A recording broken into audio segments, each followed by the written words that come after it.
Solo rolling season 2 के episode 2 में आप सभी का स्वागत है। लास्ट एपिसोड में हमने देखा था कि जिनो और बाकी सब लोग रेड डेंजन में फंस जाते हैं। उसके बाद टीम का लीडर्स अपने आप को सभी से इंट्रोड्यूस कराता है। वो कहता है कि अब हम सबको पता है कि हम रेड गेट के अंदर है, तो हमें सेफली वापस जाने के बारे में देखना होगा, लेकिन मैं यहाँ पे खड़े रह के प्रॉमिस नहीं कर सकता जो मैं पूरे ना कर सकूं। डेंजन ब्रेक के लिए हमें महीनों तक वेट करना पड़ सकता है, तो इसकी कोई गारंटी नहीं है कि हम तब तक जिंदा बच पाए। इस गेट की मिनिमम डिफिकल्टी बी रैंक है। ऐसी जगह सिंगल यूनिट में सबको संभालना बहुत मुश्किल है, इसलिए मैं अलग अलग टीम बनाने वाला हूँ ताकि डेंजन को क्लियर कर सके। ये सुन के जिनू किमचुल के इरादे समझ जाता है। आगे किमचुल कह रहा था कि अगर हम यहाँ पे रुके तो ठंड से जमकर मर सकते हैं या फिर वो क्रिएचर हम पर फिर से अटैक कर सकते हैं। अगर कोई मेरी टीम को ज्वाइन भी नहीं करना चाहता तो मैं अकेला ही डंजन को क्लियर करूंगा, तो मेरे साथ कौन है। तभी काफी सारे हंटर किमचुल के पास जा रहे होते हैं, लेकिन जितने भी सिया उससे लो रैंक के हंटर थे उन सभी को किमचुल ने टीम के अंदर आने से मना कर दिया। हमें पता चलता है कि यहाँ का एक दिन बाहर के असली दुनिया के 1 घंटे के बराबर होता है, इसलिए डंजन ब्रेक होने में महीने लग जाते हैं और इसलिए किमचुल उन लो रैंक वालों को नहीं ले रहा था क्योंकि वो उसके लिए बस बोझ बन जाएंगे। फिर किमचुल उनसे कह रहा होता है कि अगर बॉस मरने तक तुम लोग जिंदा रहे तो तुम लोग बाहर आ सकते हो। तभी किमचुल की टीम की एक लड़की उसे कहती है कि क्या मैं उन लोगों के साथ जा सकती हूँ। किमचुल कहते हैं कि जैसी तुम्हारी मर्जी। वो मन में सोचता है कि क्या इसको मेरी बातों का बुरा लगा। फिर वो कहता है कि अभी एक जगह खाली है तो कोई एक आ सकता है और एक लो रैंक का हंटर मिस्टर चुल के टीम में चला जाता है। जिनू कह रहा होता है कि किमचुल तो हमारे ऊपर होने वाले बर्फ वाले तीर के अटैक को भी नहीं देख पाया था। तभी वो लड़की जो जिनू की टीम में आई थी वो जिनू से कहती है कि तुम ई रैंक के हंटर नहीं हो ना। शायद उसने जिनू को तीर पकड़ते हुए देख लिया था। फिर हमें बाहर दिखाते हैं। लास्ट एपिसोड में मिस्टर आन ने कहा था कि जिनू एक ई रैंक का हंटर है। उसके बाद वो बेग से कहता है कि मैं इस बात को इसलिए सीक्रेट रख रहा था क्योंकि मुझे जिनू का ट्रस्ट जितना था। मुझे यकीन है कि वो री अवेकन हो गया है। बेग उसे कहता है कि तुम्हें पूरा यकीन तो है ना, या फिर तुम बस कोई अंदाजा लगा रहे हो। मिस्टर आन मन में कह रहे होते कि उसने कभी क्लियरली जवाब नहीं दिया।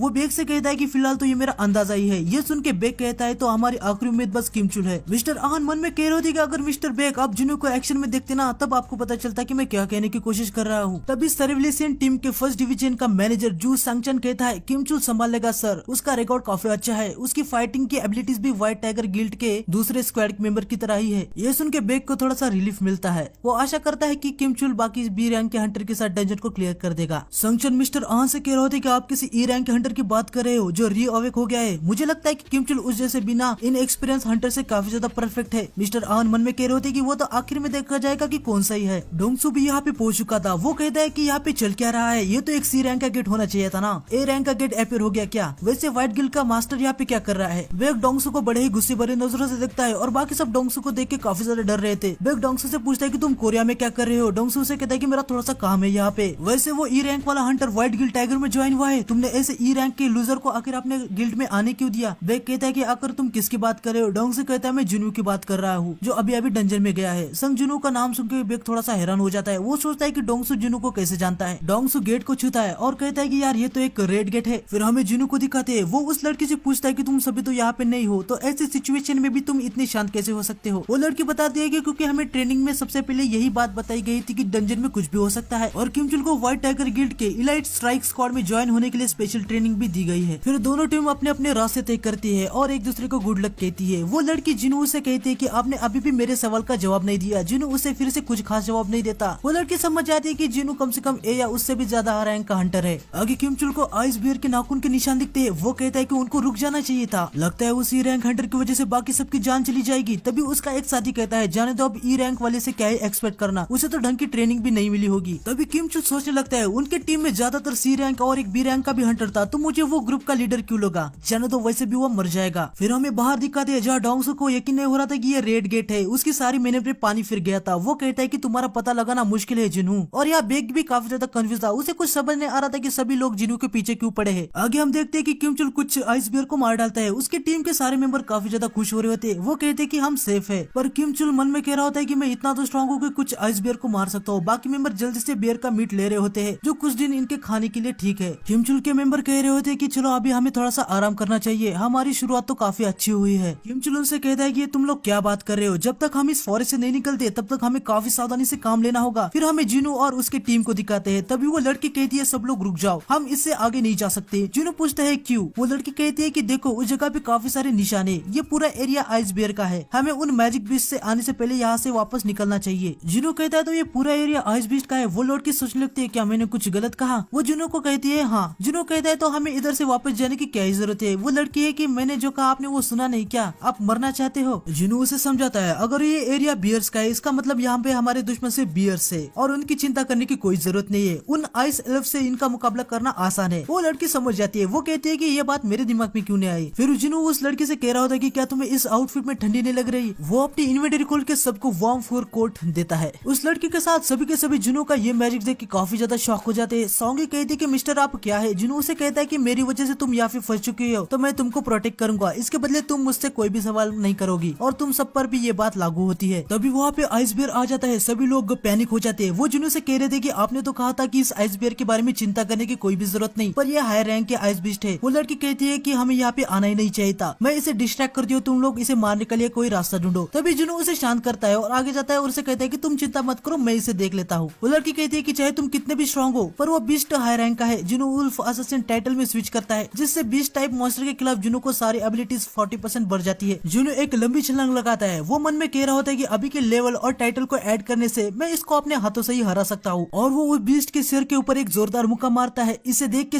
सभी लोग काफी ज्यादा शॉक हो जाते हैं और कहने लगते हैं उसने एक ही पंच पे आइस बीस्ट को हरा दिया। जिनू को काफी सारे एक्सपीरियंस पॉइंट मिलते हैं, क्योंकि ये जो मॉन्स्टर होता है ना, ये हाई रैंक का होता है और जिनू का लेवल भी अप हो जाता है। वो लड़की जिनू से कह रही होती कि आखिरकार आप है कौन। फिर हमें बाहर दिखाते हैं जहाँ बेक डोंगसू से पूछ रहा होता है कि तुम यहाँ जिनू के लिए क्यों आए हो, आखिर तुम्हें उससे क्या काम है। डोंगसू से कहता है कि इससे तुम्हें कुछ लेना देना नहीं है, मुझे उसके साथ थोड़ी मस्ती करनी है। बेक उसे कहता है कि चाहे तुम्हारा उसके साथ कोई भी काम हो, पर रेड डेंजन का हम कुछ नहीं कर सकते। ये कोई नॉर्मल डेंजन नहीं है, वो लोग किसी डेजर्ट, किसी जंगल या किसी जहरीले सांप और कीड़े से या फिर किसी बर्फीले जगह होंगे। जिंदा से ज्यादा उनके मरने के ज्यादा चांसेस है। डोंगसू कह रहा होता है कि मुझे कुछ ना कुछ तो करना ही होगा, मैं डेंजन ब्रेक का वेट नहीं कर सकता। जिनचुल मन में कह रहा होता है जिनू तुम्हें खुद को लकी मानना चाहिए, डोंगसू भी रेड गेट का कुछ नहीं कर सकता। आगे हम देखते हैं कि जिनू और बाकी सब लोग मस्त से बियर का मीट खा रहे होते हैं। सॉन्गी जिनू से पूछती है कि क्या जीना घर पर हमेशा पढ़ाई करती है। उसने मुझसे कहा था कि वो अपनी दीवार पे डिक्शनरी के पेजेस चिपकाती है ताकि वो सोने से पहले सब कुछ याद रख पाए। जिनू उसे बताता है कि नहीं, वो दूसरे टीन एजर की तरह ही है, वो डिनर करने के बाद तो तुरंत सो जाती है। जब वो स्कूल से घर आती है तो हमेशा आलसी दिखती है। ये सुन के सॉन्गी काफी ज्यादा हैरान हो जाती है। वो जिनू से कह रही होती है कि ये नहीं हो सकता, आप मुझसे झूठ बोल रहे हो, तो उसके ग्रेड इतने अच्छे कैसे। जिनू कहता है कि मुझे भी नहीं पता, जब हम मिडिल स्कूल में थे हम हमेशा गेम ही खेलते रहते थे। आगे जिनू उठ के जाने लगता है। सॉन्गी कहते है कि आप कहाँ पे जा रहे हो। जिनू कहता है कि मुझे अभी वर्कआउट करना है। सॉन्गी कहती है कि आप गेट के अंदर भी वर्कआउट करेंगे। जिनू कहता है कि हाँ, अगर मैं नहीं करूंगा तो मुझे पेनल्टी लगेगी। ये सुन के सब कहने लगते हैं कि ये थोड़े से अजीब है। जिनू अपना वर्कआउट करता है। वो कहता है कि अगर वो इसे कंप्लीट नहीं करेगा तो उसे पेनल्टी जोन में जाना पड़ सकता है। तभी वहाँ पे काफी सारे आइस बियर आ जाते हैं। जिनू कहता है कि हमारे नंबर सेम होने चाहिए और वो अपनी 4th नाम वाली शैडो आर्मी को समन करता है। जिनू अपनी शैडो से कहता है कि तुम सभी को पता है ना कि ये तुम्हारी फर्स्ट बैटल है, तो चलो जाओ। फिर शैडोज और आइस बीस्ट में फाइट स्टार्ट हो जाती है। मेज शैडोज फायर पावर का यूज कर रहे थे। जिनू कहता है कि मेरी शैडोज मेरे एक्सपेक्टेशन से स्ट्रॉन्ग है, वो काफी तेजी से रीजनरेट भी हो रहे हैं, पर इससे मेरा माना भी कम हो रहा है। तभी वहाँ पे बीस्ट का बॉस आ जाता है जो शैडोज को काफी आसानी से खत्म कर रहा था और जिनू का जो माना होता है ना, वो भी पूरा का पूरा खत्म हो जाता है। जिनू समझ जाता है कि शैडो सोल्जर बीस्ट बॉस के लिए मैच नहीं है और वो इग्रिस को समन करता है। इग्रिस और बॉस बीस्ट की फाइट स्टार्ट हो जाती है। जिनू भी इग्रिस की पावर देख के काफी ज्यादा हैरान हो रहा था। इग्रिस उस बॉस बीस्ट का सर काट डालता है। जिनू सोच रहा होता है कि अगर इग्रिस के पास तब स्वॉर्ड होती शायद मैं उसके सामने खड़ा तक नहीं हो पाता, पर अभी मेरा लेवल अप हुआ है तो शायद हम दोनों सेम पावरफुल है। जिनू इग्रिस को शाबाशी देता है और सारे बीस्ट को अपने शैडो सोल्जर में कन्वर्ट कर देता है। फिर हमें बाहर दिखाते हैं जहाँ बेग पूछ रहा होता है कि कितना समय बीता। आन बताते हैं कि 3 घंटे हो गए, इसका मतलब गेट के अंदर अभी 3 दिन हो गए होंगे, पता नहीं कितने लोग जिंदा हो गए। बेग कहता है कि गेट के अंदर का वातावरण नॉर्मल तो बिल्कुल नहीं होता, कड़क की धूप से उनकी स्किन जल गई होगी या एक्सट्रीम ठंड में वो जम गए होंगे या फिर किसी जहरीले कीड़े से वो फाइट करे होंगे। अगर जैसे तैसे उन्होंने वातावरण को झेल भी लिया, पर उनको खाना ढूंढने में बहुत ही ज्यादा मुश्किल है। ये गेट हाई लेवल का है, इसका मतलब जो भी लो रैंक के हंटर होंगे वो अब तक मर चुके होंगे। डोंगसू कहता है इसका मतलब संग जिनवू भी अब तक मर चुका होगा, लग रहा है यहाँ पे आना मेरा फालतू का टाइम वेस्ट हो गया। बेग डोंगसू को एक बात बताने जा रहा होता है, लेकिन तभी डोंगसू कहता है संग जिनवू तुम्हारे व्हाइट टाइगर गिल्ड का मेंबर नहीं है, तो तुमने उसे गेट के अंदर जाने क्यों दिया। तभी मिस्टर आन बताने लगता है कि मेरी उसे जान पहचान थी, उसने मुझे कहा था कि वो सी रैंक के गेट के अंदर जाना चाहता है ताकि उसे कुछ ठीक ठाक पैसे मिले, और मैं उसे मना भी नहीं कर पाया। बेग मन में सोच रहा होता है कि आन जिनू को कवर दे रहा है, आखिर ये जिनू है कौन। Even yes rank Hunter Dongsu भी उसके पीछे पड़ा है, लेकिन तभी डोंगसू एकदम से स्पीड में आके आन की गर्दन को पकड़ लेता है। वो उसे कहता है कि कुछ तो गड़बड़ है, चलो जल्दी से अपना मुंह खोलो। लेकिन तभी वहाँ पे बेग आता है और वो डोंगसू का हाथ पकड़ लेता है और उसे कहता है कि मेरे एम्प्लॉइज को छोड़ दो। डोंगसू बेग से कह रहा होता है कि क्या तुमने अभी मुझे ऑर्डर दिया, तुम खुद को कुछ ज्यादा ही बड़ी तोप समझ रहे हो क्या। तभी बेग अपनी पावर को अनलिश करता है और वो डोंगसू से कहता है कि क्या तुमने अभी कुछ कहा। यह सब देख के आन काफी ज्यादा डर जाता है और वो समझ जाता है कि अब 2 एस रैंक के हंटर के बीच फाइट होने वाली है। फिर हमें डंजन के अंदर दिखाते हैं जहाँ किमचुल के सामने बहुत ही बड़ा मॉन्स्टर आ जाता है। वो मॉन्स्टर टीम के सारे मेंबर को खत्म कर रहा होता है और तभी किमचुल भी यहाँ हार मान चुका होता है, लेकिन वो वो सोच रहा होता है कि मैं तो एक टीम का लीडर हूँ, मैं कैसे हार सकता हूँ, मैंने तो व्हाइट गिल टाइगर के सबसे टॉप बनने के लिए स्पेशल ट्रेनिंग भी ली है। तभी वहाँ पे आइस लेयर्स भी आ जाते हैं। उनको देख के किम चुल की हालत बहुत ही ज्यादा खराब हो जाती है। सारे टीम के मेंबर्स भी बहुत जख्मी थे। तभी एक आइस लेयर किम चुल के सामने एक टीम मेंबर को मार डालता है। ये देख के किम चुल वहाँ से भाग जाता है और हमें आखिर में आइस लेयर के बॉस को भी दिखाते हैं। तो नेक्स्ट एपिसोड के लिए चैनल को सब्सक्राइब कर देना। मिलते हैं नेक्स्ट एपिसोड में। सायोनारा।